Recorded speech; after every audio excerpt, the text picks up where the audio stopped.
अब देखते हैं फिजिकल केमिस्ट्री में दूसरा टॉपिक, निकाय के प्रकार। ये सिस्टम सिस्टम क्या होता है एक्चुअली, जिसे हम ऊष्मागतिकी अध्ययन के लिए चुनते हैं वही निकाय कहलाता है, या सिस्टम कहलाता है। अब वास्तव में ये सिस्टम कितने प्रकार का होता है? तो सिस्टम का पहला प्रकार है विवृत या खुला निकाय। इसे आप अंग्रेजी में समझेंगे तो ज़्यादा आसानी होगी। ओपन सिस्टम, तो ओपन सिस्टम में क्या होता है, निकाय और परिवेश के मध्य पदार्थ और ऊर्जा दोनों का विनिमय होता है। ठीक है। अब निकाय क्या हुआ, जिसे हम ऊष्मागतिक अध्ययन के लिए चुने, और परिवेश क्या है, निकाय को छोड़कर संपूर्ण ब्रह्मांड, उसके मध्य क्या होता है, पदार्थ और ऊर्जा दोनों का विनिमय होता है। अब इसे हम एग्जाम्पल से समझेंगे तो ज्यादा आसानी होगी। अब देखो, ये गर्म चाय है। ठीक है।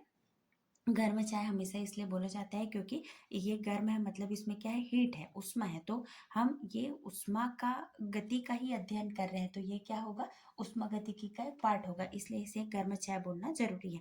अब एक गर्म चाय है, अब गर्म चाय यहाँ रखी हुई है। ठीक है। तो क्या होगा, ये गर्म चाय धीरे धीरे धीरे धीरे क्या होगी, ठंडी होगी। ठीक है, ठंडी होगी। अब उसके बाद हम ये भी देखते हैं कि कभी किसी फर्श में एक बूंद या दो बूंद पानी ऐसा गिरा रहता है, तो वो पानी क्या होता है, धीरे धीरे धीरे धीरे सूख जाता है। तो यहाँ से क्या हुआ, पदार्थ, मतलब यदि आप चाय को ऐसे खुला छोड़ दोगे बहुत देर तक या बहुत दिन तक, तो क्या होगा, वो चाय धीरे धीरे धीरे धीरे खत्म होने लगी। तो चाय खत्म हो रही, मतलब क्या हुआ, इससे पदार्थ विनिमय हो रहा है ना, पदार्थ विनिमय हो रहा है, और ये उष्मा भी बाहर जा रही है, क्योंकि गर्म चाय क्या होती है, ठंडी होती है, मतलब क्या हुआ, उष्मा का प्रवाह यहाँ से वातावरण की ओर हो रहा है। ठीक है। अब ये उल्टा भी हो सकता है, यदि चाय ठंडी है, आपने फ्रिज से निकाला है ना, कोई भी द्रव को फ्रिज से निकाला, और यदि उसे गर्म बाहर लाओगे तो गर्म हो जाता है। तो और यहाँ पे क्या है, यदि ये चाय रखी हुई है, पर यहाँ पे यदि दो तीन बूंद कहीं से पानी गिरा, तो ये कप में आ भी सकता है, और यहाँ से पानी धीरे धीरे खत्म भी हो सकता है। तो खुला तंत्र का क्या होगा, ये गर्म चाय एक कप में रखी है, तो यहाँ से क्या कर रहा है, एक तो चाय बाहर जा भी सकता है, या चाय में कुछ गिरेगा तो द्रव आ भी सकता है, पदार्थ आ भी सकता है ना। तो पदार्थ और हीट क्या है, उष्मा क्या है, एक तरह का ऊर्जा है। तो पदार्थ और ऊर्जा दोनों का विनिमय हो रहा है। ठीक है। अब दूसरा देखते हैं, बंद या विवृत निकाय। तो ये क्या होता है, निकाय और परिवेश के मध्य केवल ऊर्जा का विनिमय होता है। पदार्थ में ना तो पदार्थ ना तो निकाय में प्रवेश कर सकता है, ना ही बाहर जा सकता है। तो ये क्या है, एक ऐसे हमने कोई भी पतीला या गंजी ले लिया, यदि उसे मैं प्लेट से ढक के कवर कर दूं, तो गर्म चाय क्या होगी, 2-2.5 घंटे बाद क्या हो जाएगी, ठंडी हो जाएगी। पर इसमें यदि ढके हैं, तो यहाँ से हम कहीं से और इसमें कुछ पानी वगैरह डाल सकते हैं क्या, ना निकाल नहीं सकते, इन केस जब तक कि हम ये कवर को ना निकालें। तो ये क्या हो गया, गर्म चाय पतीले में बंद निकाय है, जब ये केवल उष्मा उष्मा क्या है, एक ऊर्जा, बस ऊर्जा का विनिमय कर सकता है, पदार्थ ना तो आ सकता है ना जा सकता है। ठीक है।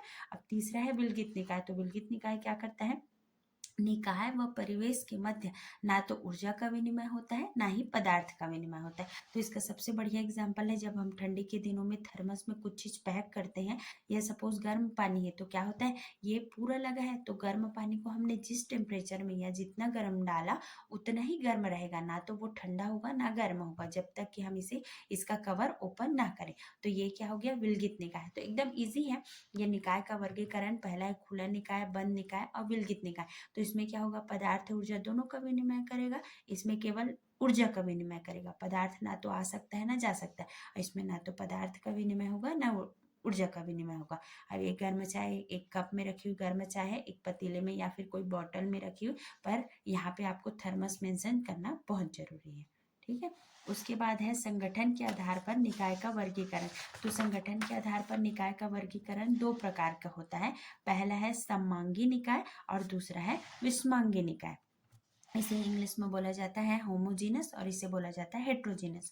तो समांगी निकाय क्या होता है, जब निकाय का रासायनिक संगठन सर्वत्र रूप से समरूप होता है ना, चारों ओर समान होता है, तब इसे हम क्या कहेंगे, समांगी निकाय कहेंगे। फॉर एग्जाम्पल, हमको पता है कि हमारा वायुमंडल गैसों का मिश्रण है, यहाँ बहुत सारी गैसें आपस में मिली है, पर हमें दिखता है क्या कि हाइड्रोजन गैस अलग है, हीलियम गैस अलग है, या नाइट्रोजन गैस अलग है।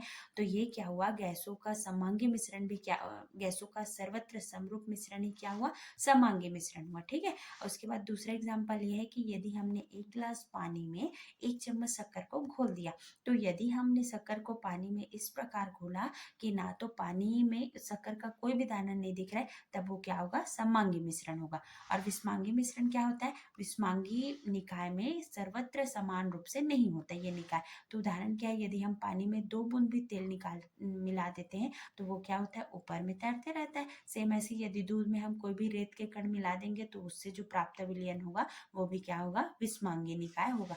तो आपको थर्मोडायनेमिक्स में सबसे पहले कॉन्सेप्ट को, छोटे छोटे कॉन्सेप्ट को समझना बहुत इंपॉर्टेंट है, तभी इसका आगे का मैथमेटिकल पार्ट समझ में आएगा। इसलिए आप सीक्वेंस में सबको समझ के प्रॉपर अपना नोट्स बना के पढ़िएगा, तो एग्जाम में सबसे ज़्यादा मार्क्स फिजिकल केमिस्ट्री में आते हैं।